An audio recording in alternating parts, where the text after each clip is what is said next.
Morning. I think it's still, yes, still morning. And welcome to the first session today in the Forest of the Trees at the New York Times Climate Hub. And welcome to you all, not only in the room, but all of you who are joining us from around the world online. This morning's session here is now the beginning at the end, how to keep a product alive. We all know that there's so much consumption going on and so much that's ending negatively in landfill, etc.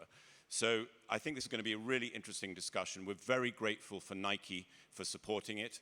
And before we start, and before Vanessa Friedman joins us on stage with her illustrious panelists, I'd like to play a very short video. Thank you. Hi, I'm Shawna Hanna, Vice President of Sustainable Innovation at Nike.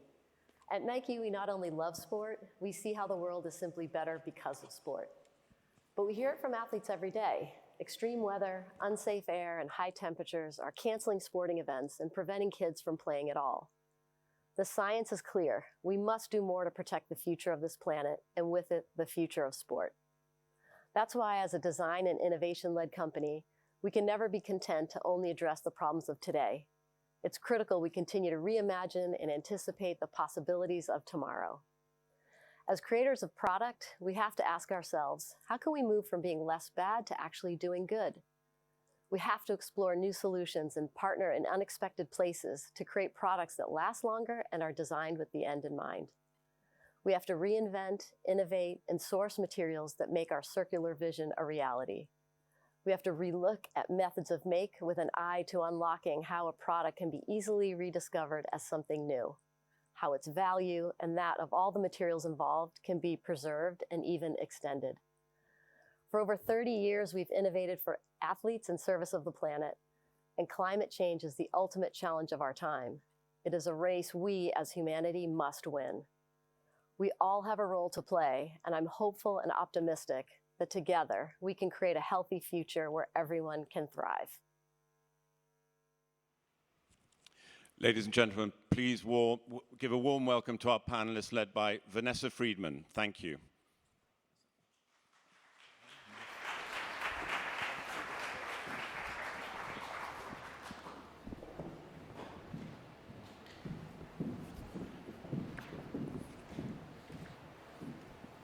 Thank you, Stephen. And welcome, everybody. Good morning, afternoon. I actually want to start with a little audience participation exercise, just to get you guys in the mood. Can everyone who is wearing something they have owned for more than 10 years, please raise your hand? Okay, how about 5 years? That's pretty good. How about rented? Nobody. How about inherited, vintage, or used? Good. Okay. You probably know why I'm asking you this, but in case you didn't, I'll explain. We've heard a lot over the last week and a half about new commitments and the necessity for speeded up timelines. On Monday, UNEP released a new version of the Fashion Charter with even bigger, exciting brand signatories and new commitments again to the timelines of 2030, 2050, but that is a really long way away. And I think we all know that the simplest and most immediate thing everyone can do to reduce fashion's part in the climate crisis is to keep garments that are in circulation for longer. I mean, according to UNEP, we have more than doubled the amount of clothing production in the first 15 years of this century. And at the same time, the number of times those clothes have been worn before they have been thrown away has decreased by 36%, right? It does not take a genius to do the math, which is why I'm so excited to have these three people on stage with me to talk about how to change that. In the middle, we have Bill McDonough, the founder of McDonough Innovations and author of Cradle to Cradle, which is one of the seminal books on circularity ever written. If you have not read it, everyone, I urge, go out and get a copy right now. To his left, Claire Bergkamp, the C.O.O. of Textile Exchange, which is a global nonprofit looking at standards in materials and ideas and how to fix things. And on screen, Halliday Algaz, the Chief Sustainability Officer of Ralph Lauren, representing brands. Welcome, everybody. Bill, I want to start this conversation with you because I know we talk a lot about the beginning of life of a garment and the end of life of a garment, and that is actually language, as I understand it, you think needs to change. Why? Excuse me, can you hear me? Good. I think that life cycle assessment is a very critical scientific protocol that looks at source to disposition. But unfortunately, it was named after a human projection of living things. Most of what we're talking about is not alive. And when we say end of life, I worry about the children when they hear adults talking about designing for end of life. So we like to say end of use, because these are objects of human intention and use. And if you say design for end of use, then it begs the next, literally, question, which is, what is its next use? Welcome to the circular economy. Welcome to Cradle to Cradle. So I like using end of use instead of end of life. And mid-use, I guess, which is part of what we're talking about, right? You make an item of clothing, it doesn't go straight from the first time you wear it to the time you get rid of it. There's all sorts of stuff that happens in the middle. So Claire, talk a little bit about Textile Exchange and your ideas about what happens in the middle. Well, I mean, I think what we're really focused on is the beginning, actually. So the actual materials that go in and making sure that those are being grown in the right way, you know, using regenerative practices, organic practices, that, you know, when we're looking at materials coming from forests, that they're deforestation and conversion free, that we're looking at how we can increase the use of recycled inputs, move away from forests. We were talking about this previously. And so I think that's the first stage, you know, is that there is still new product, and so what goes in matters. We need it to be coming from sources that are doing positive where possible, and actually I prefer the word beneficial, I have to say, instead of positive, because we want to provide benefit through the way that we source. But then once you have it in that middle stage, we have to look at how we extend the life. You know, this idea of durability is going to be so critical, I think, for the next phase of where we're heading in the fashion industry. So when we set our targets at Textile Exchange and for the industry around needing to achieve at least a 45% greenhouse gas reduction in pre-spin and that kind of raw material stage, one of the key levers that we know needs to get pulled to have that happen is looking at how we slow growth year on year of new materials going into the system. We need, right now, you know, it's on average a 3% year on year growth of new materials, 3% more each year. You know, and when you look at that, you know, going to 2030, and that's where these targets are set, that makes it very hard if you keep that growth rate. If you can slow that growth rate to around 1% year on year, you start to have a chance to actually achieve the greenhouse gas reductions that we need to achieve. And that middle phase is going to be critical, because we have to move away from this idea that clothing should be disposable or can be disposable. Right, but I mean, when you're talking about the importance of materials from the beginning, that's partly because the better the material, the longer it lasts, the more different use cases can be made for it, and also the more effective its final stage can be, right? So like it starts at the beginning, but then it has impact all the way through whatever stage of life or use we are talking about. Halliday, let's go over to you. How does Ralph Lauren think about these questions? Vanessa, when Ralph founded our company more than 50 years ago, he did so with the conviction that whatever we create is meant to endure the test of time.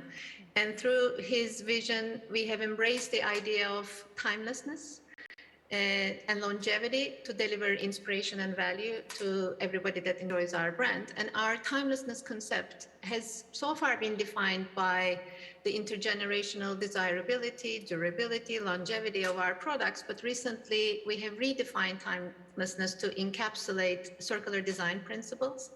And we have started or launched our circularity strategy, which has 3 different components, but one of the most important ones is to design through the lens of circularity. How do we, at the stage of the design, to Bill's and Claire's points, think about circularity and different cycles that the product needs to go through its use? How should we design it, develop it, manufacture it, deliver it, and sell it? what type of experiences we can provide to our customers so they can continue to be a part of the solution. Because one of the issues that we're facing, or as consumers we're facing, is the limited ability or opportunities around experiences to be a part of a circular solution. So we have started to think about how we as a brand can contribute to adding more ways to contribute to different cycles of the product through rentals and vintage and resale. So we are launching certain programs that our customers can enjoy. And thirdly, understanding scalable innovations are needed to provide solutions to some of the big problems we're facing today. So we are investing in scalable solutions on recyclability, like the investment we did in NFW in US, who is looking into how to produce beautiful, soft, 100% recycled cotton products. That doesn't happen yet. And through Claire's organizations, Bill's organization, and some other partners, we are looking into how can we really standardize, track, and be transparent to our customers so they can understand what they are buying and wearing at the point of purchase. All right, so let's talk about standards for a second and kind of the language we use to talk about those standards, because I do feel like, you know, we throw around words, sustainability, recyclability, resale, whatever, and often we assume we all mean the same things, but actually no one really knows what they mean. I remember once hearing about a designer that was like, this is my recycled, you know, green carpet gown, and it actually had 10% recycled material in it, and then all this new stuff, which didn't really strike me as what I would call recycled. So, I mean, what does this word even mean when it comes to clothes, Bill? Well, there's recycled, which would be equivalent to being the same thing. Then there's downcycled, which is it's losing quality. And then there's upcycled, which in our language would mean it increases in quality. So there are various ways to look at this. But if somebody says, this is my recycled clothing, that apparently is not accurate. And I think the fact that we could tell the truth is really important as we go forward on all these issues. The hard thing is, words like sustainability are hard to define.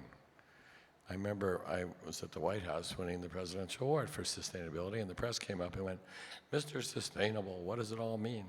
And I said, I don't know. And he said, what do you mean you don't know? And I said, well, if I asked you what's your relationship to your spouse, and you said sustainable, I'd say, I'm sorry. It doesn't sound that exciting, really, if this is maintenance. So I think the joy of all this is actually to imagine the future for the children and start to find language we can use to explain it to them the best we can so that they can define it for themselves as they go forward. So I think making statements that are just patently silly is not going to get us very far. And I think defining the whole system is a great thing to do. I think that's what Claire is working on. Yeah. And I think we'll get there if we do science and tell the truth. Yeah. I mean, like, honestly, for a long time I was going to say I think the term sustainable fashion is garbage. I think it is a contradiction in terms, right? Because fashion is by definition not sustainable, right? Fashion is predicated on change and planned obsolescence. But responsible fashion, which is really what we're talking about, particularly when we're talking about circularity, is something that is achievable, you know, that we should be thinking about every day, whether we are buying responsibly, taking care of our clothes responsibly, getting rid of them responsibly, you know, how brands are acting, and that's really what you are doing, Claire, right? As Bill said, like, this is about responsibility, sustainability maybe being part of that. Yeah, I do think we have to probably redefine this, and I think when you said it, we have to bring science back in. You know, but also I think there needs to be verification behind claims in a way that maybe we've lost. I think that, you know, sustainability, this idea of sustainability, and that is the word that is used, became marketable at some point in the last really 5 years. It feels like it's really just blown up. And I think that's okay in some way, but at the same time, in that marketing moment, I think we lost the marketplace trust because there hasn't really been any regulation or verification requirements, or at least not enforcement of them, as to what a claim of a product, like you said, like, does 10% qualify you as a sustainable product? I mean, and I think that's a conversation that needs to be had. Like, there is something about starting and acknowledging that you're at the beginning, but I think that kind of honesty and communication has gotten a bit messy. You know, companies want to be able to say, I've got a gold star, but a lot of the times they're in the middle of the process, and that's okay. You know, there's maybe a few fashion brands out there that are really walking the walk, but, you know, and I think that for everyone else, they're trying, and that's good. But I think that bringing in those verifications, those standards, and that is what we do, we develop standards, but you need that proof to the customer. And one of the things that we talked about this week at COP was this idea of preferential tariffs for sustainable fibers. And when I was talking to brands about this, you know, one of the things that someone said to me was that a really great kind of side effect of if the government did start to recognize more sustainable, environmentally preferred fibers and materials is that could start to build customer trust back. Because there would be an actual mechanism in place to say that this qualified for something, it was verified, there was proof of where it came from, there was a chain of custody. And I think we have to build that back in. And I know it's not like the sexiest of topics, but like when you're buying something and someone's telling you it's sustainable, you want to be able to believe them, I think. So how do you create those standards, and who is in charge? Because I mean, is it a brand? You know, Halliday, is it up to you to decide what's sustainable for you, or what's responsible for you, or what's, you know, what constitutes a genuinely recycled product, or a sort of pretend recycled product? Is it up to a government? Is it up to a nonprofit? And if it's a nonprofit, how do you get everyone to sign on and actually use the same words? I mean, fashion is not an industry that loves to share anything in particular, right? Brands love to compete with each other. So therefore, how do you get everyone to agree on this so that consumers can know what they're buying and trust you? Halliday? Right, should I get that? Yes. Yeah. Vanessa, I think, you know, the problem is so complex. We, as brands and in the industry, all agree that we should be all searching for good together, like Bill says, not just doing less harm on our own. So I'm happy and proud to see the level of collaboration in that pre-competitive space we have when it comes to sustainability. And as a brand, as Ralph Lauren, you know, we do not believe in brands creating their own definitions or standards. We do work with those industry organizations who have a scientific approach and process and technical knowledge to set those standards, and then we implement those standards in our supply chain. However, I have to really highlight that it's really not as easy as a plug and play for brands and supply chains, because supply chains are complex. Based on the different business models that the brands have, our supply chains are different. So what works in one system doesn't work in the other. So that's the learning piece that comes into place. And as you say, we may not be the industry well known for collaboration, and on the contrary, we are well known for the exclusivity. But when it comes to sustainability, like I said, I'm really proud to see how we are creating alliances, strategic alliances, high levels of collaboration, and a strong focus on scaling innovations for the wide network of stakeholders, with the question of how can we create value propositions for everyone, and what is the what if question we need to ask, and what is the what if proposition we need to ask. And from there, it becomes easier to collaborate, and these unexpected collaboration and willingness to break down the barriers of exclusivity really helps. Just to give one example, not in the area of circularity, but we, as Ralph Lauren, launched a program called Color on Demand. It is a scalable industry solution to dye cotton products with zero wastewater, and we made it open source. So now all brands are partnering with the technology partner, the chemical partner we launched the program with, and now they are learning in their supply chains, and they are feeding that learning into the system so we can learn.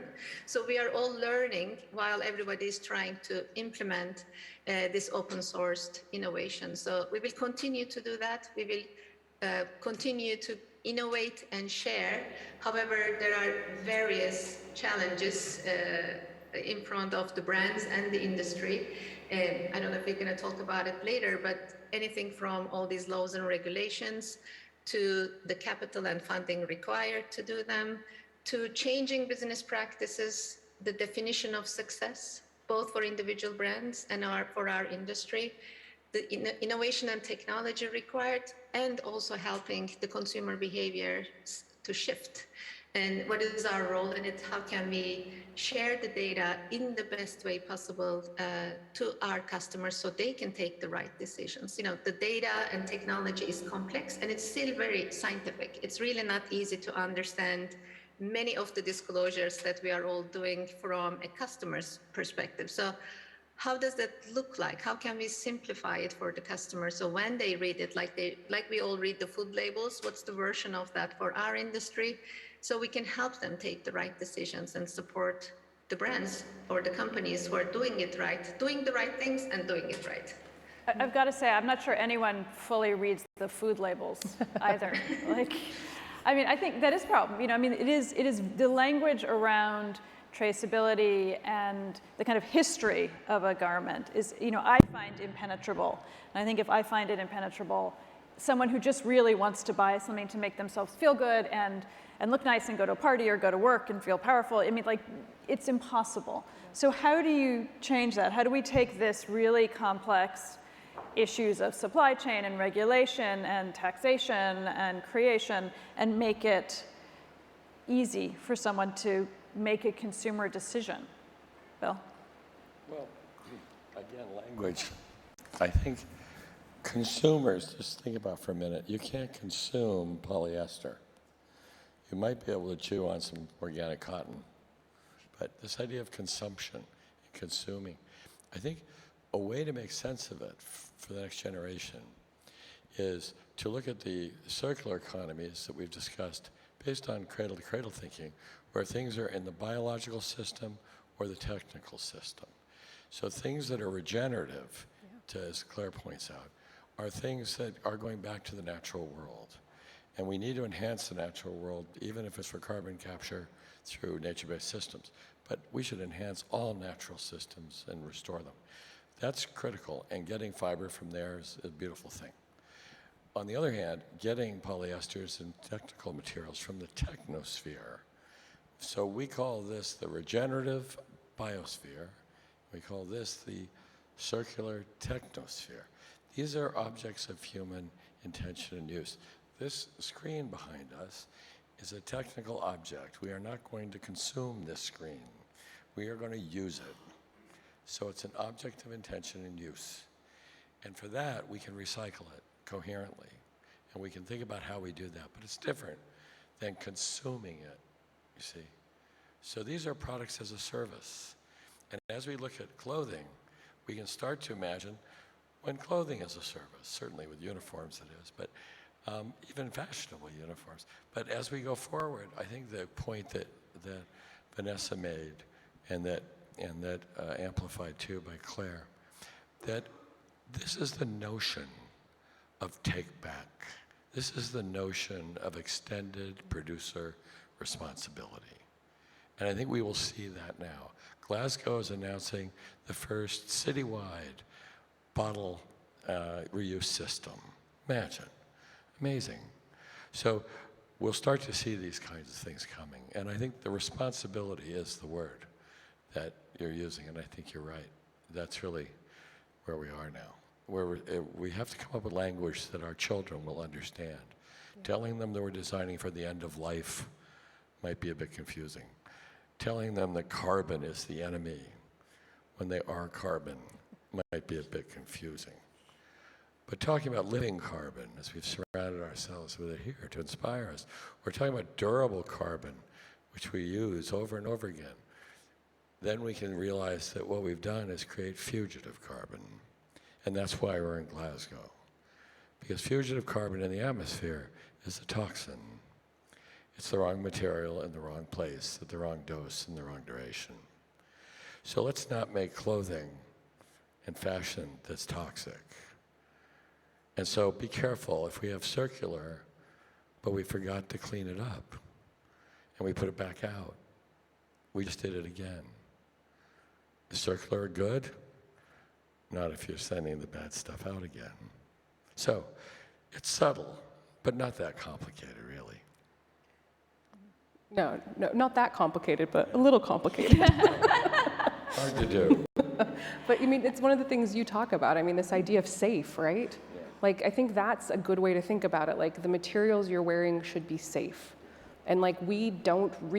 I mean, there are regulations, there is testing, but do we really know, and what do we mean by safe? And is that something that we can start to kind of coalesce around, is making sure the products are both safe and durable? You know, those seem like simple words that most people could understand. And I think safe starts to deal with the chemistry, and, you know, especially when we're talking about synthetics, but it is complicated.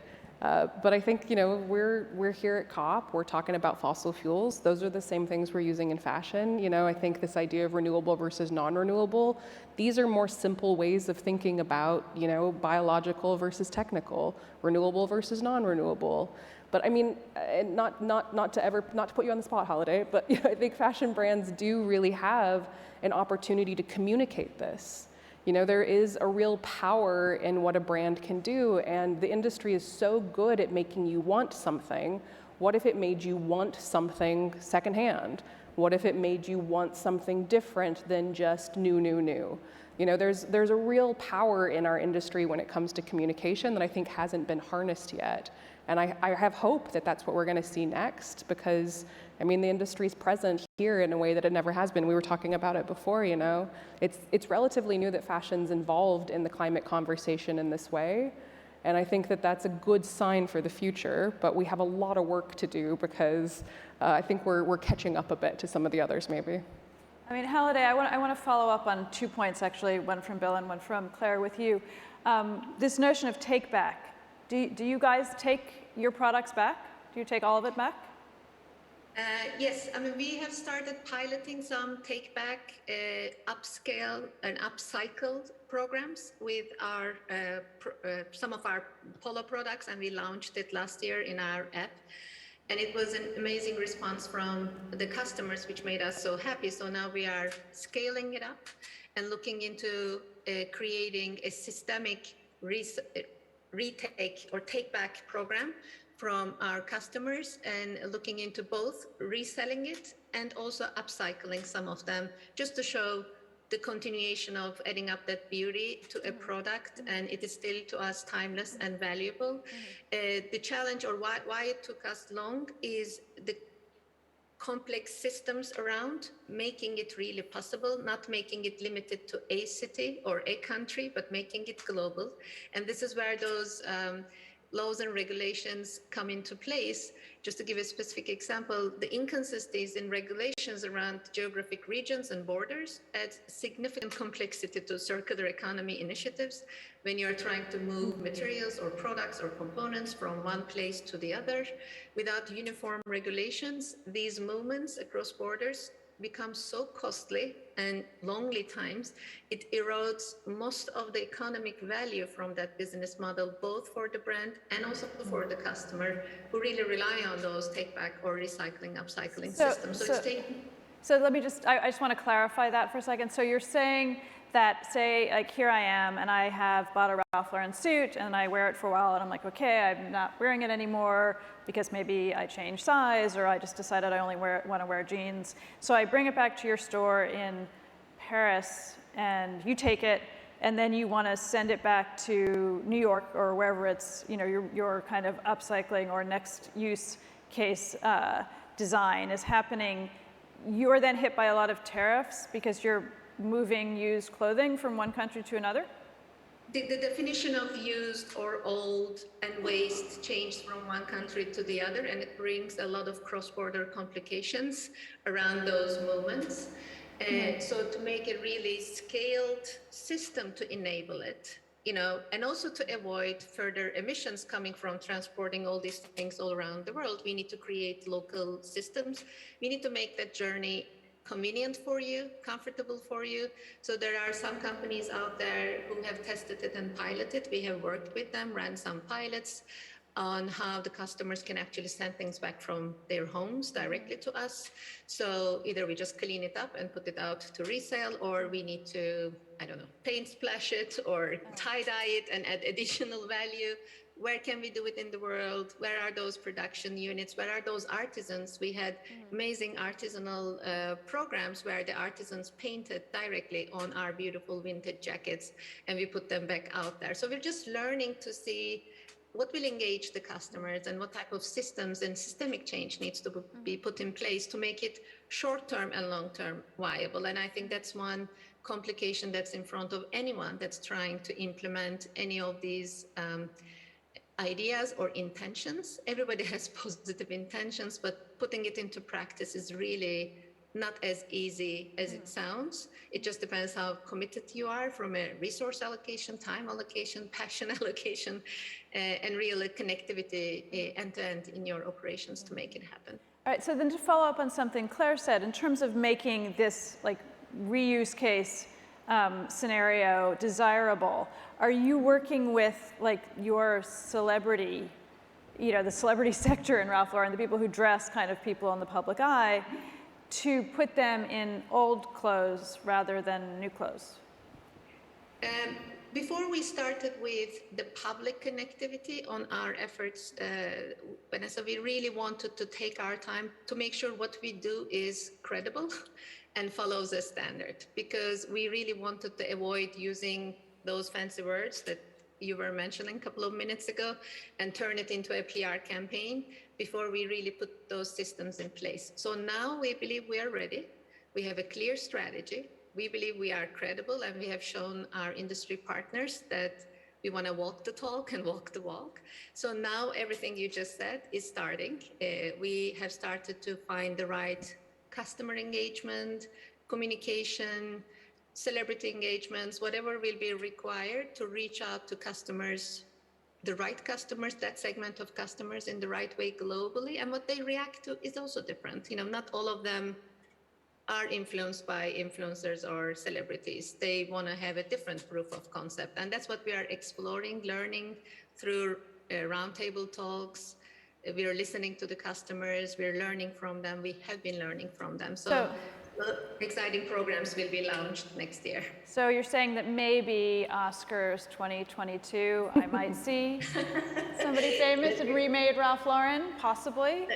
Let me talk to Ralph about that. Let's see how we do that. Bill, what else, I mean, looking forward like that, because we don't have that much time before we go to audience questions, what else would you like to see, you know, with that kind of a timeline happening? You know, like what could happen not by 2030, but next year? I think the great thing about what's happening at Ralph Lauren is by starting with the idea of timelessness, which is part of this idea of responsibility across generations, we realize that we've been kind of timefully mindless the last 35 years. You mentioned the words planned obsolescence. That came in after the Second World War as a way of churning appliances, you know, that weren't the right color and you need another one and that kind of thing. But what we are actually talking about here is planned obsolescence. But this time, we're going to try and do it right. So I think the thing we can move on is just like we're talking about with Halliday and Ralph, is let's do timeless mindfulness. So what she just described is a frame, thinking about these are all the things of which we need to be mindful. It's not just this or that. And working with Cradle to Cradle in the certification, which is a standard, scientific standard, we can be mindful of our chemistries in both biological and technical cycles. We can do that. We can be mindful of our business models. We can be mindful of the customers. But I think she said something really fundamentally critical here, and that is that in the end, all responsibility, let's call it, or sustainability, is local. It is like politics. It can only be determined at a local place in a local time. And that's why we have to reach out across the world to all the people we touch and say, we understand, or we're trying to, what is happening to you, where you are. How can we help you? That's really the question. The question is no longer what's wrong with what you're doing. The question is, how can we help each other do this everywhere, all the time? How do we love all the children of all species for all time? That is the question. Claire, you want to talk about what Short-term. things that can happen fast? Well, I mean, because we're at COP and because I think the governments do have an important role to play in this. I mean, Halliday was touching on it, with the tariff issues around resale and secondhand. I think there are tariff issues or tariff opportunities for incentivization that can be explored in a relatively quick way. I think there's quick wins that can help some of the, environmentally preferred lower impact fibers and materials start to scale. Only around 1/5 of the marketplace is made up of lower impact materials. It's still the minority. We need it to be the majority. We need it to be at least over 50% of what we're using is coming from, farms that are growing cotton without chemicals and that are looking at soil health. We need that. And so I think that there's an opportunity to ask or, really request our governments to look at what they can do to remove some of those barriers. And it's really interesting. I was thinking about this just when she was speaking as well. Like, we're probably one of the only industries that's calling for regulation. Like, what industry asks to be regulated? Please regulate me. And I think it's Halliday mentioned it. Like, she touched on it. Like, the fashion supply chains are so complicated. They're so decentralized. They're not big technical operations. We're not making automobiles. These are very basic products. That's often why they're the first entry point into a developing economy, is that sewing is easier than making an iPhone. It's a more kind of basic human skill. And so, I mean, it's an interesting problem that we're facing right now. And I think that, if the industry's calling for regulation, that's got to be a big signal that we do need help to get there. We need help phasing out coal and supply chains. We need these things. And it's not fair to point the fingers at government alone, because I think everyone that's present here and has been given a platform and a voice to talk is responsible to come up with solutions. We shouldn't put it all on governments. But at the same time, we do need to see them answer that call, because I think they can move things faster. Whereas supply chain transformation does take time. She touched on that too. Like, in my previous career, like working in a brand, I don't think we ever saw something happen in less than 2 years.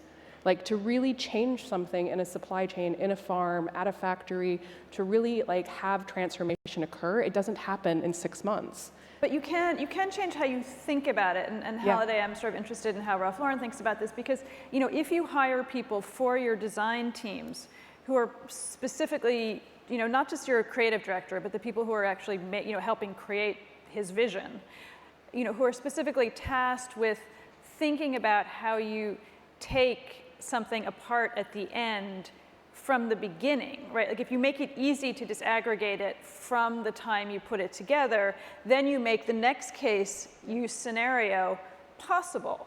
But if you don't think about that from the beginning, then you're complicating what happens down the line and you're making it impossible. So, for you, isn't it partly like, educating really the kids at the most junior level about how to get to where you want to be?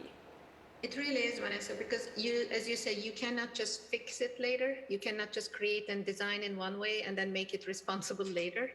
That's why our first circularity principle is designing through the lens of circularity, and that requires a lot of education, a lot of training to our design teams. They are all eager, they really want to learn, but they are lacking technical knowledge.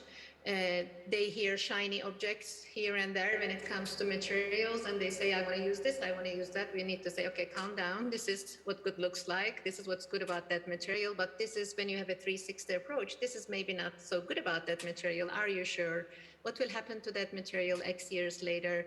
Or if this is the way you construct the garment, what will happen to it in X years' time?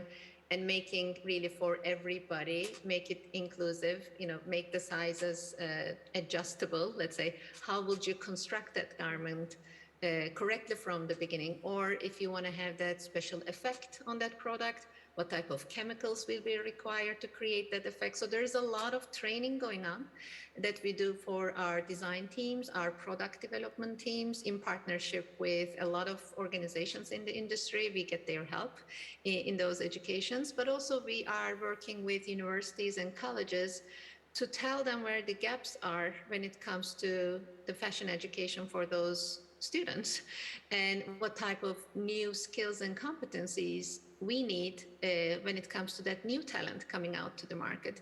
Even, people who construct the garments, they have to know how to do it digitally now. to avoid physical samples being required to get product approvals. So we're working with universities to see how can you educate your designers to do these things in 3D or in digital environments, both construction and the visual part of it. So an extensive education program is going on with our designers, but also we have extended and we are now extending it to our store teams because the customers are asking. And it's very important that they are able to answer those questions. We are looking into our .com platform to see what type of information we should post there for the customers who is trying to make a choice during their purchase. And we've been really building those right languages and right education materials and programs. And I also want to mention what Claire said about regenerative. What we all have to do as brands also to contribute increasing the available capacity of those good materials. With that in mind, our foundation recently launched a fund with Soil Health Institute in the US, and we will, together with Soil Health Institutes, Health and the other cotton organizations in US support, turn 1 million acre of cotton production land in US into regenerative cotton in 5 years.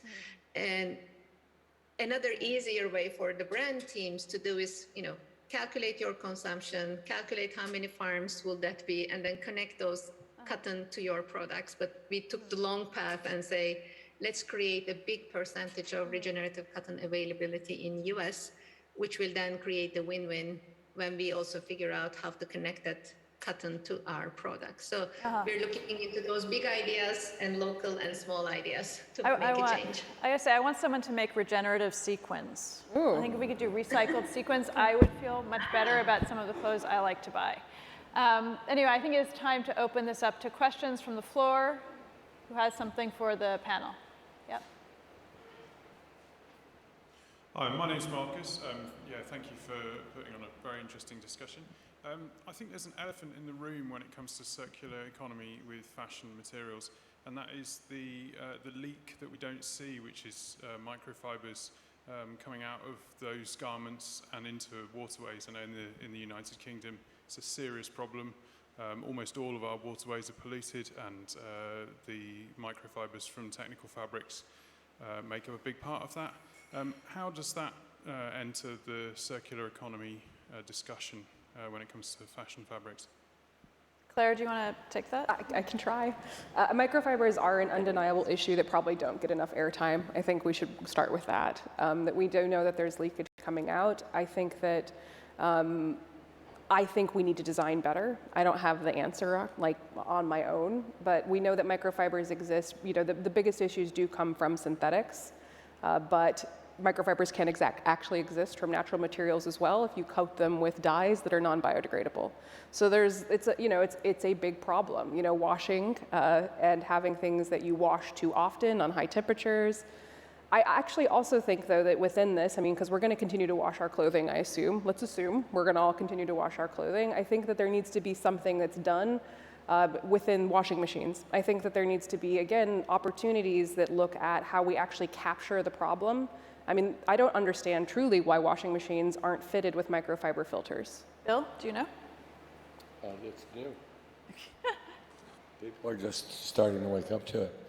And these are palliatives that are, give us a key to a little bit of hope. But I think the question's a huge one, actually, from a design perspective, because it's worse than you just said. We are now seeing nanoplastic particles in the oceans that are able to pass through the blood-brain barrier of fish. So what we're doing is a giant experiment and needs to really be attended. So I think as we look at polyesters going forward, the upcycling of polyester would be partly to remove the notion that we always spin it into these tiny fibers for spinning, and we can actually start to think of these as extruded fibers that don't have that qualification of turning into microfibers. For example, design it out. Yeah. But it's a serious, serious question that we've only begun to try and understand. It was only 20 years ago that Captain Charles Moore from Los Angeles pulled in his nets, or his filters, looking at plankton in the Pacific Gyre, and found 6 times as much plastic as plankton. 20 years ago, he told me I was the first person to call him when he came out with it. I was amazed, and the next year, it was 80 times as much plastic as plankton. That was 19 years ago. What are we doing? So that's what I mean about timeless mindfulness. You're bringing up a really critical point, and it is the elephant in the room. So we're doing the same, we have the same issues with plastic packaging. The sachets, what a nightmare. You know, these things should be cherry blossoms. Sorry. Another question? Hi. Vanessa, earlier you were talking about how sustainable fashion itself as a terminology doesn't make sense because you're working within a system of planned obsolescence. And I think in this conversation, you're talking about how to make improvements within an existing system. But an important element, I think, which we're not talking about is the intensity of the fashion calendar itself and the push to increase that has been made in the past 10 years to increase the number of collections that come out every year. So I think an important conversation for luxury brands especially to have is about this subject, and it sets the example for high street brands. Yeah, I mean, I agree completely. I think that we were talking earlier backstage about this idea of degrowth, and you know, we're all for that. You know, people keep saying, buy less, buy better, make less, make this, make that, and you know, that is easy to say, but I cannot imagine Ralph or Bernard Arnault or François-Henri Pinault or, you know, or anybody standing up in front of all their shareholders at their annual meeting and saying, our strategy for the next year is degrowth, right? Like, who's going to buy that stock? So while we talk about maybe making less product, we have to talk about where, you know, how to balance that equation. And that isn't something that people have brought up. And, you know, I mean, I'm interested, Holiday, in your thoughts on that, because, like, I mean, is there a situation where Ralph Lauren is going to make less stuff? And if so, how are you going to sell that to your shareholders? Vanessa, maybe a little bit easier for us than some of the other brands out there. Like we have talked about the notion of timelessness and looking into the type of products that we produce and give out, let's say, to the market, to our customers. It's not really fashion centric.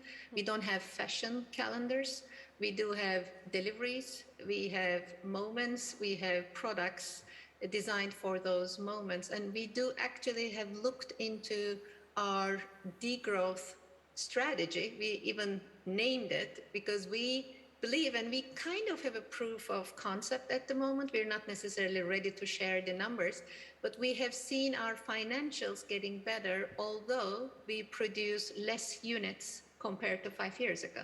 So that actually shows financial success is not directly correlated with producing and releasing stuff out to the market. Do you call it a degrowth strategy?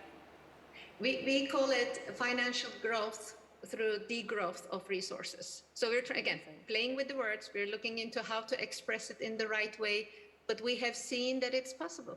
Your financials, both top line and bottom line, can grow without increasing the units you produce by being more, you know, approaching what you design, what you produce, how much and where.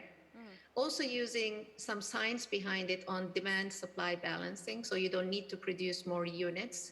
You try to sense and understand the demand better, so you don't just produce excess or waste with the hopes of shuffling it into the market later. But like I said, I find myself very privileged and easy to talk about those subjects thanks to Ralph and what he has built for more than 50 years. Okay, I think Bill wanted to add something to that. Bill? I think we have a really great moment on words again. Let's talk about sources and then resources. Let's reserve the word resources for things we're using again. Because we keep talking about natural resources, we're just digging holes in the ground. So if we start using resources as a word that's code for we're using things again, then we don't have to go to the sources. And that's really important, because the planet is full of beautiful natural sources. But we need to develop a resourcefulness in our species so that we can leave them in peace. Okay, I think we have time for one last question. Hello. In the beginning, you asked the audience if we were using clothes with more than 10 years, or I want to ask, especially Ralph Lauren, have you heard about clothes that are really alive? Because I'm wearing a garment today that is making the photosynthesis. So I want to ask brands, because responsibility on the supply chain needs to come from producers, from brands, and from consumers. I'm watering my everyday. It's like a plant. So the question is have you heard about it? Or do you know it's an algae that is planted on a jersey surface on the back of my hoodie. So this will be, I would say, something that could be a passive income of responsibility for the consumer, because it could do their day-to-day life, making sure that that will be happening. We produced 200 of these, so we know the logistics, so brands needs to have greenhouses on racks to make sure that it's climatized, and then the producers needs to, it's a complex production. So the idea is to see if brands like Ralph Lauren are looking into this. Are you asking if Ralph Lauren is going to buy your material, or if they're making their own? No, it's like, this is growing a plant, so it's not selling nothing, it's growing a plant. It's an idea that we put into practice.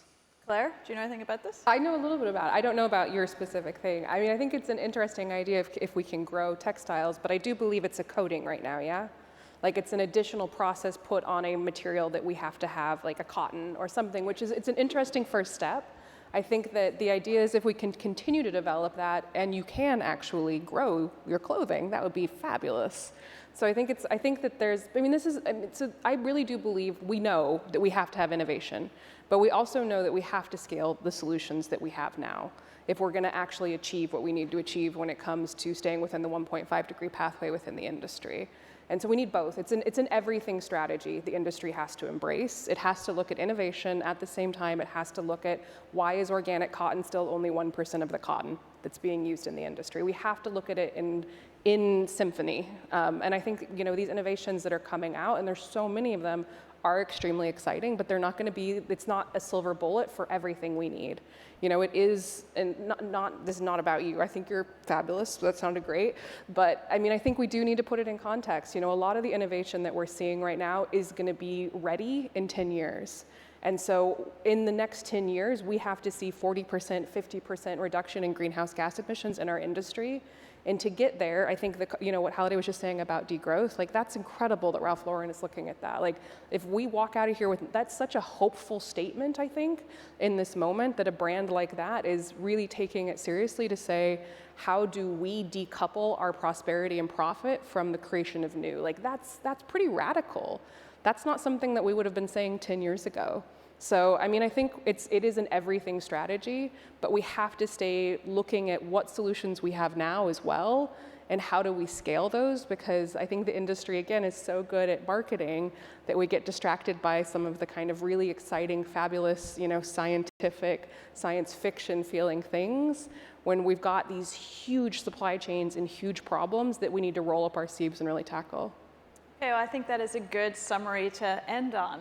Thank you guys very much. Thanks to the panel, and enjoy the rest of the day.